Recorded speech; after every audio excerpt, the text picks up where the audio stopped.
சொந்தங்கள் எல்லாத்துக்கும் வணக்கம். எல்லாம் சாப்பிட்டீங்களா? நான் இப்போ தாங்க சாப்பிட்டு வந்தேன். இன்றைக்கி பார்த்தீங்கன்னா ஞாயிற்றுக்கிழமைனா எல்லாம் ஜாலியாக இருப்பீங்க. ஆனால் எங்களுக்கு காலிங்க.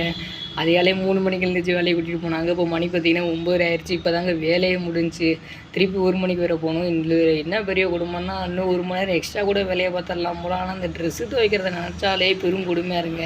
உண்மையிலேயே பேச்சுலர் லைஃப்லாம் ஒரு பெரிய சாபம் தாங்க சொல்லி அவனுக்கு இப்போ தாங்க தெரியுது அம்மாவோட அருமையில். அம்மா கையால் சாப்பிட்ட சாப்பாடு, ட்ரெஸ் எல்லாம் கழட்டி அந்த மொழியில இந்த மொழியிலையும் வச்சுச்சியமாக துவைச்சிருமான்னா துவைச்சி போட்டுருவாங்க. நம்ம எடுத்து போட்டுக்கிட்டு தெரியும். ஆனால் நம்மளே துவைச்சி இந்த மொழியை மாடி ரொம்ப இதாக இருக்குங்க. சரிங்க, இப்போ நம்ம ட்ரெஸ்ஸை துவைப்போமா? வாங்க போவோம். மக்களே பார்த்தீங்கன்னா இதான் நம்மளோட ஒர்க்கிங் ட்ரெஸ்ஸு. ஒரு சட்டை, ஒரு லோயரு, இதை மட்டும் இப்போ துவைச்சி போடுவாங்க. இன்னும் ட்ரெஸ்ஸெல்லாம் துவைக்காமல் நிறையா கிடக்கு. அதை ஒரு நாள் ஃப்ரீயாக இருக்கிற டைமில் துவைப்போம். இப்போதைக்கு இது 2 மட்டும் துவைப்போம். ஏன்னா மதியானம் 1 மணிக்கு போகணும்ல, அதனாலங்க.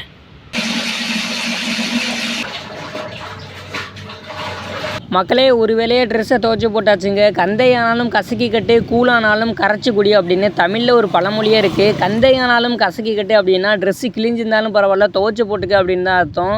ஏன்னா உடம்பும் மனசும் சுத்தமாக இருந்தால் தான் எந்த ஒரு வேலையிலையுமே ஃபோக்கஸ் பண்ண முடியும். அதனால் நீங்களுமே அந்த பழமொழியை ஃபாலோ பண்ணிக்கோங்க. நம்ம ட்ரெஸ்ஸு துவைச்சி போட்ட அடுத்த செகண்டே பார்த்தீங்கன்னா மலை தூரலுக்கெல்லாம் விழ ஆரம்பிச்சிட்டாங்க. தெரியுமே நம்ம எந்த ஒரு வேலை பண்ணாலும் அதுக்கு ஆப்போசிட்டாக தான் நடக்கும் அப்படின்ட்டு. அதனால் அதை பெருசாக எடுத்துக்காமல் நடப்பதெல்லாம் நன்மைக்கு அப்படின்னு சொல்லிட்டு அசதியாக வர இருந்தோமா, அதனால் போய் ரூமில் போய்ட்டு ஒரு தூக்கத்தை போட்டாச்சுங்க. சரிங்க, எல்லாம் பார்த்து பத்திரமா இருங்க. அடுத்த வீடியோவில் சந்திப்போம். டாட்டா பை பாய்ங்க.